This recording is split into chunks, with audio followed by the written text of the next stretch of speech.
Bonsoir Agnès Pannier-Runacher. Bonsoir. Merci d'être en direct avec nous ce soir. Nous parlons beaucoup ce soir de cette journée internationale des droits des femmes. Je lisais ce sondage dans les Échos ce matin, un sondage Elab qui nous apprend que au niveau des inégalités femmes-hommes, les Français montrent du doigt les entreprises, la question des inégalités salariales. Il y a encore beaucoup de travail, en tout cas dans le ressenti des Français. Et il y a aussi beaucoup de travail sur le terrain, puisqu'on sait, et c'est connu, qu'il y a un écart salarial entre les femmes et les hommes au bout d'une carrière de plus de 25%.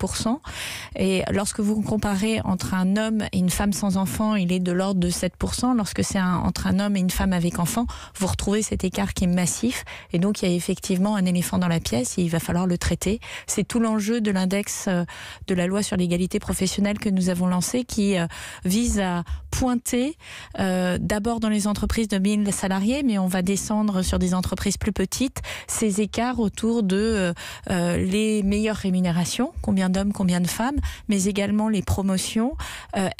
Combien de promotions lorsqu'on revient de congé maternité, combien de femmes revenant de congé maternité n'ont pas été augmentées, se retrouvent finalement un peu mis de côté, et puis de manière générale ces écarts de salaire. Alors on suit de près évidemment cet index mis en place par Muriel Pénicaud et on en a beaucoup parlé ici même.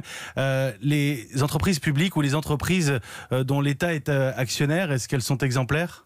Elles ont, alors beaucoup ont des bons, sont dans du bon côté du manche, mais il y en a quelques-unes qui ont quelques progrès à faire. Lesquelles? Et nous, on a immédiatement demandé des plans d'action. Ça va plutôt être des entreprises qui ont une dimension industrielle technicienne, parce que vous avez aussi un phénomène d'un nombre moins grand de femmes dans ces métiers-là. Moi, je le plaide aussi de manière générale sur l'industrie. On vient de lancer, à la suite du Conseil national de l'industrie de mardi dernier, un plan femmes dans l'industrie, parce qu'on doit rééquilibrer la position des femmes dans l'industrie. Elles sont plus dans les fonctions support, moins dans les fonctions opérationnelles. Elles ne sont pas dans les fonctions dirigeantes. Et de manière générale, ça fait 20 ans qu'on a 30% de femmes dans l'industrie, qu'on n'arrive pas à progresser. Donc maintenant, on se saisit du sujet. On crée un conseil pour la mixité et l'égalité professionnelle avec un plan d'action derrière. On travaille avec les organisations syndicales. Il faut, derrière les instruments de mesure, des plans d'action qui touchent à tous les sujets, et notamment le traitement des préjugés et le traitement des conditions de travail. On va parler d'industrie, mais d'abord un dernier mot justement sur ces inégalités hommes-femmes au travail. Je voyais, on pourrait se réjouir, verre à moitié plein, que la France est championne du monde pour ce qui est de la place des femmes dans les conseils d'administration. C'est une bonne chose. Sur le SBF 120, sans rentrer dans le détail, c'est un indice boursier de 120 entreprises françaises. Ça inclut les 120 plus grandes entreprises. Ça inclut le CAC 40, évidemment. Sauf que quand on regarde qui est à la tête de ces entreprises, il n'y a pas une dizaine de femmes sur les 120 entreprises. Exactement, on est passé en 10 ans, nous on a publié un petit rappel 10-year challenge en disant 2009, 2,5% de femmes à la tête des entreprises, 2019, 7,5% de femmes. Alors on se réjouit, c'est multiplié par 3, mais franchement on est très très loin du compte. Et c'est tout l'enjeu justement, aussi de la loi Pacte. Vous savez que dans la loi Pacte, il y a une mesure qui est extrêmement transformante, qui a été votée par le Sénat et par l'Assemblée nationale, donc dont on est sûr qu'elle sera promulguée. C'est que pour chaque poste de dirigeant, il faudra jusqu'au bout du processus avoir à minimum une femme et un homme. Et la femme que vous ne recrutez pas, c'est celle qui n'est pas candidate. Le TGV Lyon-Turin, la ligne grande vitesse Lyon-Turin, il y a un bras de fer entre les Français et les Italiens. On en a beaucoup parlé juste avant 19h, notamment de la position italienne. Les Italiens eux-mêmes sont divisés. Sur la table, il y a la question du financement du projet. L'Union européenne finance 40% du projet, l'Italie 35%, la France 25%. Est-ce que la participation de la France dans ce projet doit être augmentée pour que ça paraisse plus juste aux Italiens ? C'est une discussion qu'on doit avoir avec les Italiens, mais je pense qu'il ne faut pas tout concentrer sur le financement. En tout état de cause, c'est des sujets sur lesquels on doit avancer. Moi, je le vois sur Fincantieri, la fusion Fincantieri Naval Group. Là aussi, on travaille finalement beaucoup mieux qu'on ne le pense au niveau technique et au niveau des équipes, ce qui laisse ensuite chacun revenir... Il n'est pas question d'enterrer ce projet? Je ne crois pas. Ce n'est pas notre intention. Il y a encore beaucoup de suspense, côté italien notamment. On surveillera de très près. Parlons d'industrie. Alors, il y a beaucoup de dossiers industriels. Malheureusement, on ne pourra pas tous les traiter. On aurait pu parler de Ford, on pourrait parler d'Arjowiggins, on pourrait éventuellement... Ascoval. Ascoval, vous aviez annoncé il y a 10 jours que vous donniez un mois de plus pour trouver un éventuel repreneur. Très concrètement, est-ce qu'aujourd'hui, vous avez des pistes sérieuses à nous annoncer qui pourraient peut-être rassurer les salariés d'Ascoval ? Aujourd'hui, on a des pistes et notre responsabilité, c'est de faire qu'elles deviennent sérieuses. On a jusqu'au 25 mars pour la remise des offres. Le tribunal se prononcera le 27 et notre sujet, c'est de travailler de manière très intense.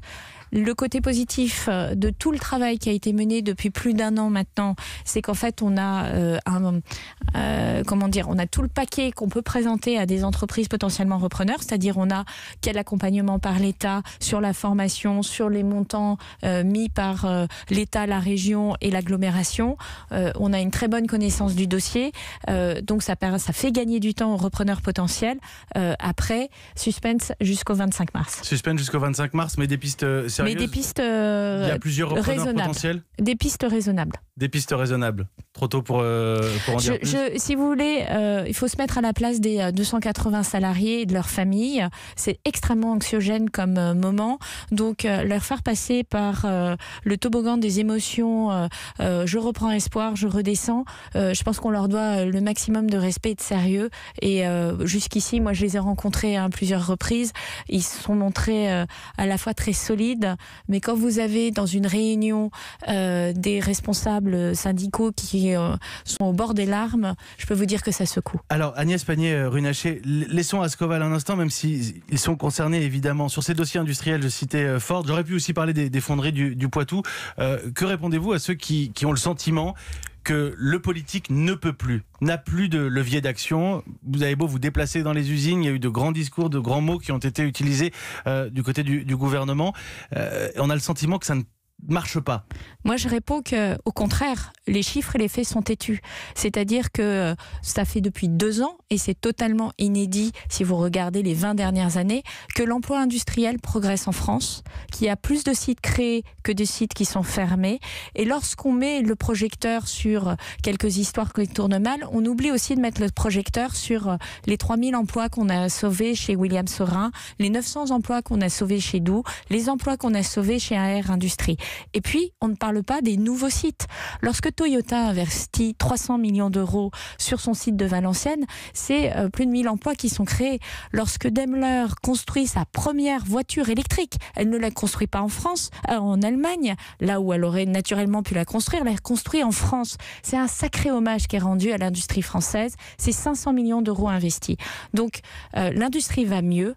L'industrie française a gagné en compétitivité. Pourquoi ? D'abord parce qu'on a baissé la fiscalité et donc on commence à converger en termes de compétitivité avec les autres pays européens. Et puis parce qu'on a des bons groupes industriels, des petits, des moyens, des gros. Et ça, il faut aussi le dire. Ce qui est désespérant finalement aujourd'hui, c'est qu'on met l'accent sur des mauvais dossiers et les gens se détournent, les compétences se détournent de l'industrie. Or, le premier obstacle à la croissance, c'est le recrutement. Vous avez 50 000 emplois aujourd'hui qui ne sont pas pourvus dans l'industrie et vous avez les chefs d'entreprise qui vous disent je perds des commandes, je ne peux pas croître parce que je n'ai pas les compétences et je ne sais pas fabriquer les commandes que veulent me donner les donneurs d'ordre. Vous auriez 200 000 emplois potentiellement faciles à créer si on avait les compétences en face. Alors ça, il y a 2 sujets. Il y a un sujet de formation et c'est toute la loi sur la formation professionnelle qui a été lancée par Muriel Pénicaud, mais vous avez un deuxième sujet, c'est l'envie de travailler dans l'industrie. Si on peint l'industrie sous les traits de Germinal et de fermeture d'usines, c'est sûr qu'il n'y a aucun parent qui va envoyer ses enfants dans l'industrie. La réalité, c'est que c'est des métiers qui payent mieux, 20% de plus que le reste des autres secteurs, et c'est des métiers qui sont très durables, beaucoup plus durables que dans d'autres secteurs. Donc, voilà, c'est un appel à l'industrie et c'est ce qu'on fait avec l'année de la French Fab. Une année, on va multiplier les événements sur le terrain pour montrer ce qu'est vraiment l'industrie et ne pas se contenter de regarder la part du verre aux 3/4, aux 3/4 rempli, dont on regarde juste le quart qui est moitié vide. Agnès Pannier-Runacher, un tout dernier mot. Est-ce que vous êtes inquiet à Bercy de la situation de la grande distribution, obligée de se réinventer, robotisation au niveau des emplois? Est-ce qu'il faut s'inquiéter pour les années à venir ? Il faut s'inquiéter. En tout cas, il y a une transformation majeure des métiers de la grande distribution, mais également des métiers du petit commerce. Avec beaucoup de suppression d'emplois. L'ensemble des métiers sont en train de se transformer. Une transformation, c'est pas nécessairement avec des suppressions d'emplois. Il faut avoir en tête que lorsque vous faites des plateformes en ligne, ça se fait pas sans petites mains. L'investissement dans le digital est un investissement qui exige. Moi, j'ai travaillé un tout petit peu dans ce secteur-là, pas la distribution, mais la digitalisation de vente. Vous avez besoin de gens qui développent les plateformes, qui accompagnent. Vous avez besoin de support client.